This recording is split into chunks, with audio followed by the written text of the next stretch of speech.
여러분 안녕하세요. 다음 수학 시간은 이제 4단원입니다. 4단원의 약분과 통분에 대해서 공부를 하도록 할 거고요. 그리고 먼저 첫 번째로 크기가 같은 분수에 대해서 알아보도록 하겠습니다. 그럼 여기에서 분수는 도대체 무엇이냐? 우리가 이전 학년에서랑 공부했었어요. 기억나나요? 분수는 전체에 대한 일부분을 나타내는 수, 전체가 있고 그 전체에서 그 중에 일부분은, 그래서 예를 들어서 이런 것이 분수죠. 전체를 네수로 나눈 것 중에 세 부분, 이게 4분의 3이라고 했었고, 여기 4는 분모라고 부르고 위쪽에 있는 3은 분자라고 불렀다라는 것까지 생각나나요? 그럼 이제 본격적으로 문제에 대해서 살펴보도록 하겠습니다. 두 어항의 크기는 모두 같습니다. 같은 크기의 어항인데 왼쪽 어항에는 3분의 1만큼, 3분의 1, 오른쪽 어항에는 6분의 2만큼 물을 채우려고 한다고 합니다. 그래서 선생님이 이렇게 전체를 세 등분으로 나눠 놨어요.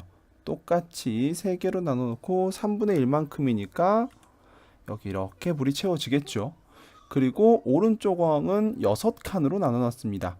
6칸으로 나눈 것 중에서 이 중에서 2칸을 채워야겠죠. 6분의 2만큼 이렇게 채웠습니다.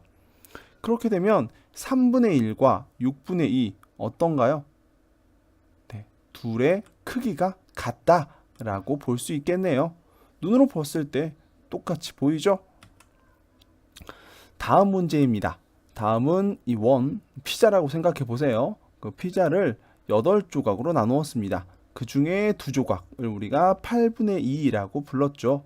그리고 오른쪽은 똑같은 크기의 피자인데 8조각이 아니라 이제 4조각으로 나누었고요. 그 중에 1조각의 크기를 보려고 합니다. 이 8분의 2와 4분의 1이 어떤지 한번 살펴보는 겁니다. 그래서 보면 8분의 2니까 이렇게 색칠이 되고요. 4분의 1은 이렇게 색칠이 됩니다. 이렇게 보니까 어떻습니까? 둘의 크기가 같다라고 이것도 볼 수 있겠네요. 즉 8분의 2와 4분의 1 크기도 같다라는 겁니다. 자, 이제 다음 문제입니다. 세 사람이 같은 길이의 색띠를 일정한 간격으로 잘라서 사용하려고 합니다. 그러니까 세 명 다 똑같은 양만큼만 사용하려고 한다는 거죠. 첫 번째, 하은이라는 이 학생이 색띠의 2분의 1을 잘라서 사용하면 다른 두 사람은 얼마나 잘라야 할까요? 라는 문제입니다. 하은이와 지민이와 지수가 있어요. 그러면 하은이는 먼저 이 전체 모두 3명 다 보면 색띠의 크기가 모두 같아요. 그죠? 그 중에서 2분의 1이니까 두 개로 나눈 것, 전체를 둘로 나눈 것 중에 하나, 여기 이만큼이 색칠이 되겠죠. 그럼 지민이는 이거하고 똑같이 색칠을 해야 됩니다. 이만큼만 써야 돼요. 그죠? 여기 지금 선생님이 포인터로 보이는 부분까지만 써야 되니까 몇 칸 칠하면 되겠어요? 전체를 여기 보니까 전체가 4칸으로 잘라져 있는데 이 중에 2칸을 해야 똑같게 되겠죠. 다음 지수는 전체를 6칸으로 쪼갰습니다. 하나, 둘, 셋, 넷, 다섯, 6칸으로 쪼갰는데요. 그 중에서 몇 칸? 3칸을 색칠해야 똑같은 크기가 되겠죠.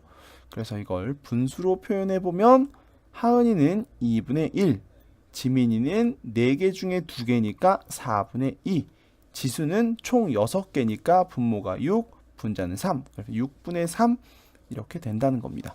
그러면 2분의 1과 4분의 2와 6분의 3이 모두 같은 분수 크기라는 거예요. 그렇죠? 그럼 얘를 매번 이렇게 그림으로 표현할 것이냐, 아니면 좀 더 간단하게 표현할 것이냐. 우린 수학을 공부하는 거니까 좀 더 간단하게 식으로 표현하는 방법이 있겠죠. 그래서 그걸 한번 살펴보도록 하겠습니다. 자, 이렇게 되어 있다고 봤을 때 어떻게 해야 같은 크기로 만들 수 있을 것이냐. 크기가 같은 분수를 만드는 방법은 이렇게 2분의 1 분모와 분자의 각각 같은 수를 곱하면 크기가 같은 분수가 되는 겁니다. 그래서 보면 자, 여기에 분모가 있고 분자가 있죠. 얘가 분모, 얘가 분자예요. 거기에다가 같은 수를 곱하는데 여기에서 곱할 때 각각 곱해야 됩니다. 분모에도 분자에도. 그래서 살펴보면 2분의 1에다가 각각 분모에 곱하기 2, 분자에 곱하기 2를 하면 어떻게 됩니까? 2 곱하기 2는 4, 1 곱하기 2는 2, 4분의 2가 나왔죠? 두 번째 지민이하고 같은 분수가 나왔습니다. 또 한번 해볼까요? 2분의 1에다가 이번에는 2분의 1 곱하기 해서 분모에도 곱하기 3, 분자에도 곱하기 3 하면 6분의 3이 나왔네요. 그래서 지수와 같은 크기가 나왔죠? 이렇게 분모와 분자의 같은 수를 곱하면 크기가 같은 분수가 된다. 그런데 안 되는 수가 있어요. 같은 수를 곱하는데 안 되는 수. 어떤 수를 곱하면 안 될까요? 그래서 그거는 여러분들이 한번 생각을 해보고 오세요. 어떤 수를 곱하면 크기가 같은 분수를 만들 수 없습니다. 많은 숫자들 중에서 그 숫자는 무엇일지 여러분들이 적어올 수 있도록 하고요. 그러면 또 크기가 같은 분수를 만드는 다른 방법은 뭐가 있을지. 지금 곱하기를 했잖아요. 자, 힌트 곱하기를 했었다 라는 거 생각해보고 다른 방법은 뭐가 있을지 수업 시간에 다른 문제를 통해서 알아보도록 하겠습니다. 그럼 여기까지 잘 보고요. 수학 시간에 만나도록 합시다. 안녕.